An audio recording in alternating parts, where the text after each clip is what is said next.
नमस्कार मित्रांनो, तर बघा आजचे महत्त्वाचे प्रश्न आपण डिस्कस करूया। तर पहिला प्रश्न दिलेला आहे, ब्राह्मोस क्षेपणास्त्र कोणत्या देशाने बनवलेले आहे? आपल्या सर्वांना माहित आहे, हा भारत आणि रशियाचा संयुक्त प्रकल्प आहे ब्राह्मोस क्षेपणास्त्र।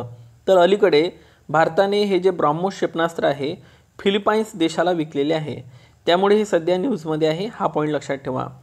तर बघा, पंचवार्षिक योजना भारताने ह्या रशियाकडून घेतलेली आहे। भारतामध्ये एकूण पंचवार्षिक योजना ह्या 12 झालेल्या आहे। पहिली पंचवार्षिक योजना ही 1 एप्रिल 1951 मध्ये सुरू करण्यात आलेली होती। ठीक आहे, पहिली पंचवार्षिक योजना कधी सुरू करण्यात आली होती? 1 एप्रिल 1951 ते 31 मार्च 1956 पर्यंत होती आणि एकूण 12 पंचवार्षिक योजना पार पडलेल्या आहे।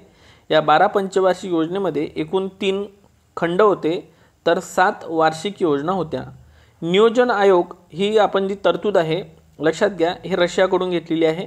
त्याचप्रमाणे नीती आयोग जो आहे हा चीनकडून घेतलेला आहे। म्हणजे नियोजन ही जी संकल्पना आहे ती आपण रशियाकडून घेतलेली आहे, हा पॉईंट लक्षात ठेवा। त्यानंतर नाटोचा फुल फॉर्म काय होतो? मग नॉर्थ अटलांटिक ट्रीटी ऑर्गनायझेशन। आणि आता सध्या नाटो खूप मोठ्या प्रमाणात चर्चेमध्ये आहे, त्यामुळे हा पॉईंट मी इथे कव्हर केलेला आहे। तर बघा, नाटोची स्थापना ही 4 एप्रिल 1949 मध्ये करण्यात आली होती। ओके, 1949 आणि मुख्यालय आहे ब्रुसेल्स, बेल्जियम या ठिकाणी। आणि सध्या नाटोचे सदस्य देश 32 आहे।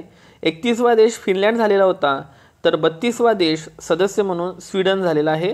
तर हे दोन्ही पॉईंट लक्षात ठेवा, यावरती आयोग आपल्याला नक्कीच प्रश्न विचारू शकतो। त्यानंतर पुलित्झर अवॉर्ड कोणत्या क्षेत्रामध्ये दिला जातो? पत्रकारिता, सुरुवात 1917। मग ग्रॅमी अवॉर्ड कोणत्या क्षेत्रात दिला जातो? संगीत क्षेत्रात। तर बघा, गेल्या 1-2 वर्षा अगोदर MPSCने हा प्रश्न विचारलेला होता की ग्रॅमी अवॉर्ड कोणत्या क्षेत्रात दिला जातो? संगीत क्षेत्रामध्ये। ऑस्कर अवॉर्ड चित्रपट क्षेत्रामध्ये दिला जातो। बुकर पुरस्कार साहित्य क्षेत्रामध्ये। व्हिटले अवॉर्ड पर्यावरण क्षेत्रामध्ये। तर बघा, यावर्षीचा जो व्हिटले अवॉर्ड आहे डॉक्टर पूर्णिमा देवी बर्मन यांना देण्यात आलेला आहे, तर हा पर्यावरणासंबंधित अवॉर्ड आहे। आणि एक आबेल पुरस्कार आहे, लक्षात असू द्या, गणित क्षेत्रामध्ये दिला जातो। आणि 2024चा जो आबेल पुरस्कार आहे मिशेल टालाग्रँड यांना देण्यात आलेला आहे, जे की फ्रान्स या देशाचे आहे। त्यानंतर उबेर चषक बॅडमिंटन संबंधित असून तो महिला खेळाडू संबंधित आहे आणि यावर्षीचा विजेता देश आहे चीन। तर थॉमस कप हा पुरुष बॅडमिंटन संबंधित आहे आणि विजेता आहे चीनचा संघ, लक्षात असू द्या। वर्ल्ड प्रेस फ्रीडम डे कधी साजरा केला जातो? तर तो 3 मेला साजरा केला जातो। आणि राष्ट्रीय पत्रकार दिवस हा 16 नोव्हेंबरला असतो। तर महाराष्ट्रामध्ये पत्रकार दिवस 6 जानेवारीला साजरा केला जातो। याचं कारण आपल्या सर्वांना माहीत आहे, 6 जानेवारी 1832ला मराठी भाषेतील पहिलं वृत्तपत्र दर्पण सुरू करण्यात आलेलं होतं आणि हे दर्पण वृत्तपत्र सुरू केलं होतं बाळशास्त्री जांभेकर यांनी। वर्ल्ड प्रेस फ्रीडम इंडेक्समध्ये 2023 मध्ये भारताची रँक 161 होती, तर 2024 मध्ये ते 159 इतकी झालेली आहे। थोडीफार सुधारणा आपल्याला इथे दिसत आहे। सो 23चा इंडेक्समध्ये नंबर आहे 161 आणि 24 मध्ये 159। पाठ ठेवा, परीक्षेत प्रश्न विचारला जातो। त्यानंतर पहा रेमिटन्स। आता रेमिटन्स म्हणजे होते प्रेषण। तर रेमिटन्स म्हणजे भारतातील व्यक्ती विदेशामध्ये, लक्षात घ्या, काम करण्यासाठी रोजगारासाठी गेलेले असतात आणि ते जेव्हा भारतामध्ये आपले मित्र नातेवाईक यांना पैसे पाठवतात, त्याला रेमिटन्स असं म्हटलं जाते। ओके, सो रेमिटन्स पाठवण्यामध्ये जगातील पहिल्या क्रमांकाचा देश आहे आपला इंडिया आणि 111 अब्ज डॉलर इतके पाठवलेले आहे। सो 111 सहज लक्षात राहू शकते तुमच्या। त्यानंतर न्यूजवीकच्या मुखपत्रावर झळकणारे नरेंद्र मोदी हे कितवे पंतप्रधान ठरलेले आहे? तर दुसरे, कारण पहिल्या पंतप्रधान होत्या इंदिरा गांधी। हा पण एक पॉईंट लक्षात ठेवा। पृष्ठ म्हणजे होते पुस्तकाचं पहिलं पेज आणि मलपृष्ठ म्हणजे होते शेवटचं पेज। आता हे मी याच्यासाठी इथं लिहिलेलं आहे की मराठी व्याकरणमध्ये असे प्रश्न आपल्याला विचारले जातात, त्यामुळे हे पाठ ठेवा। मुखपृष्ठ म्हणजे पुस्तकाचं पहिलं पेज, पहिलं पान आणि मलपृष्ठ म्हणजे शेवटचं पेज, लक्षात घ्या, शेवटचं पान। Okay, so last page. त्यानंतर प्रतिसरकार। आता मिदनापूर पश्चिम बंगालमध्ये प्रतिसरकार उभारण्यात आलं होतं, सुरू करण्यात आलं होतं। बलिया आझमगड उत्तर प्रदेशला, पूर्णिया बिहारला, एक भागलपूर पण होतं, लक्षात असू द्या, बिहारमध्ये। आणि सातारा या ठिकाणी प्रतिसरकार महाराष्ट्रामध्ये सुरू झालं होतं आणि ते सुरू केलं होतं सातारा या ठिकाणी क्रांतिसिंह नाना पाटील यांनी। प्रश्न पॉईंट पाठ ठेवा। त्यानंतर पहा, शक्ती योजना जी आहे ती महिलांना 100% आरक्षण देते बस प्रवासमध्ये। तर लक्षात घ्या, बस प्रवास मोफत करणारं कोणतं राज्य आहे? तर आपल्या शेजारचं राज्य आहे कर्नाटक आणि कर्नाटकला महाराष्ट्रातील 7 जिल्ह्यांची सीमा लागलेली आहे। मित्रांनो, या पद्धतीने आपण करंट अफेअर आपल्या या पर्टिक्युलर नॉलेज यूट्यूब चॅनलवरती कव्हर करत असतो। जर तुम्हाला लेक्चर आवडत असेल तर किमान आपल्या 2 ते 3 मित्रांपर्यंत हे लेक्चर नक्की शेअर करा आणि आपल्या व्हिडिओला एक लाईक नक्की करा मित्रांनो, याची मला खूप मदत होईल। त्यानंतर BRO border road organisation, border road ऑर्गनायझेशनची स्थापना ही 7 मे 1960 मध्ये करण्यात आली होती। मुख्यालय दिल्लीला आहे। संस्थापक होते पंडित नेहरू आणि सध्याचे अध्यक्ष आहे रघु श्रीनिवासन। त्यानंतर नॅशनल हायवे ऑथॉरिटी ऑफ इंडियाची स्थापना ही 1988 मध्ये करण्यात आली होती, national highway authority of India. नंतर नॅशनल हायवे ऑथॉरिटी प्रोग्राम हा 1998 ला सुरू झालेला होता। सो दोन्ही पॉईंट इम्पॉर्टंट आहे। भारतातील सर्वात मोठा जो हायवे आहे तो आहे NH7 आणि महाराष्ट्रातील सर्वात मोठा हायवे आहे NH6। ते नाव झालेलं आहे ते झालेलं आहे 44 आणि NH6 चं नाव झालेलं आहे NH53। सो दोन्ही पॉईंट लक्षात ठेवा। वेस्ट नाईल व्हायरस केरळ या राज्यामध्ये अलीकडे आलेला आहे।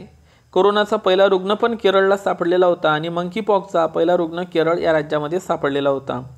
तर कोरोनाचा पहिला रुग्ण वुहान चीन या देशामध्ये सापडलेला होता 30 डिसेंबर 2019 ला आणि भारतात कोरोनाचा पहिला रुग्ण 31 जानेवारी 2020 ला सापडलेला होता।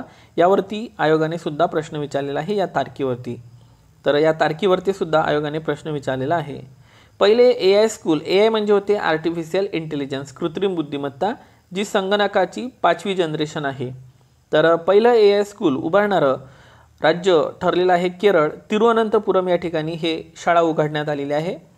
आणि पहिली AI टीचर आहे इरिस, जे की केरळमध्येच आहे या शाळेमध्ये।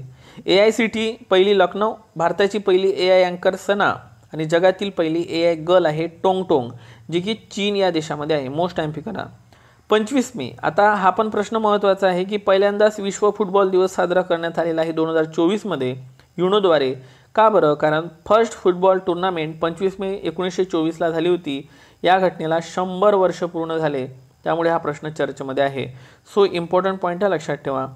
त्यानंतर राष्ट्रीय अंतराळ दिवस 23 ऑगस्टला साजरा केला जातो।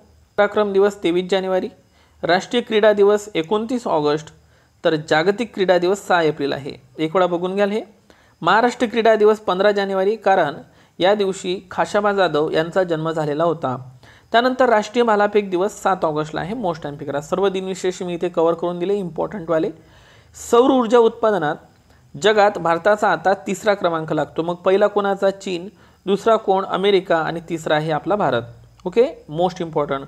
खजुराहो महोत्सव कोणत्या राज्यात पार पडतो? असा वन लाइनर क्वेश्चन तुम्हाला येऊ शकते, कारण यावर्षी खजुराहो महोत्सवाचा 50वा महोत्सव होता, लक्षात असू द्या। सो खजुराहो महोत्सव 50वा होता मध्य प्रदेशमधला। मध्य प्रदेशची सीमा महाराष्ट्राच्या उत्तरेला लागलेली असून त्याला 8 जिल्हे लागलेले आहे। कर्नाटकला आपण 7 बघितले आताच। भारतातील 3 प्रदेशांना नेपाळने त्यांच्या देशातील 100 रुपयाच्या नोटेवर छापलेले आहे। तर ते प्रदेश कोणते आहे? लिपुलेख, कालापानी आणि लिम्पाधियारा। सो सध्या वादविवाद चालू आहे, त्यामुळे हा पॉईंट लक्षात ठेवा। नेपाळला भारतातील 5 राज्यांची सीमा लागलेली आहे, जे की शॉर्टकटमध्ये मी सूप बी म्हणून पाठ ठेवलेला आहे। सिक्कीम, उत्तर प्रदेश, उत्तराखंड, पश्चिम बंगाल आणि बिहार। सो मोस्ट टाइम करा। 11 मेला राष्ट्रीय तंत्रज्ञान दिवस साजरा केला जातो। 18 मे 1974 ला पोखरण इथं पहिली अणुचाचणी घेण्यात आली। तर 11 मे 1998 ला दुसरी पोखरण अणुचाचणी घेण्यात आली होती। तत्कालीन पंतप्रधान होते 98 मध्ये अटल बिहारी वाजपेयी। पंतप्रधान ग्राम सडक योजना 25 डिसेंबर 2000 मध्ये अटल बिहारी वाजपेयी यांच्या काळातच सुरू झाली होती। डोंगराळ भागात 250 लोकसंख्या असणाऱ्यांसाठी आणि सपाट भागात 500 लोकसंख्या असणाऱ्यांसाठी ही योजना सुरू करण्यात आलेली होती।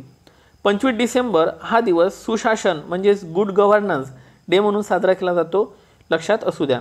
पशुपालकांना अर्थसहाय्य देणारं भारतातील पहिलं राज्य आपलं महाराष्ट्र राज्य ठरलेलं आहे। मला वाटते पशुधनामध्ये महाराष्ट्राचा 7वा क्रमांक लागतो, बरोबर, लक्षात ठेवा। त्यानंतर कारागृह पर्यटन योजना सुरू करणारं पहिलं राज्य महाराष्ट्रच होतं, जे की येरवडा पुणे तुरुंगात हे सुरू करण्यात आलेली होती योजना। त्यानंतर पुणे करार 24 सप्टेंबर 1932 मध्ये येरवडा तुरुंगामध्ये झालेला होता आणि हा करार डॉक्टर बाबासाहेब आंबेडकर आणि महात्मा गांधी यांच्यामध्ये झालेला होता। महात्मा गांधी यांच्या वतीनं जे साईन केलेली होती करारावर, ही साईन पंडित मदन मोहन मालवीय यांनी केलेली होती। तर मित्रांनो, हे होते आजचे महत्त्वाचे प्रश्न। खरोखर लेक्चर तुम्हाला जर आवडलं असेल तर आपल्या व्हिडिओला लाईक करा। लवकरच भेटू, तोपर्यंत take care and thank you so much.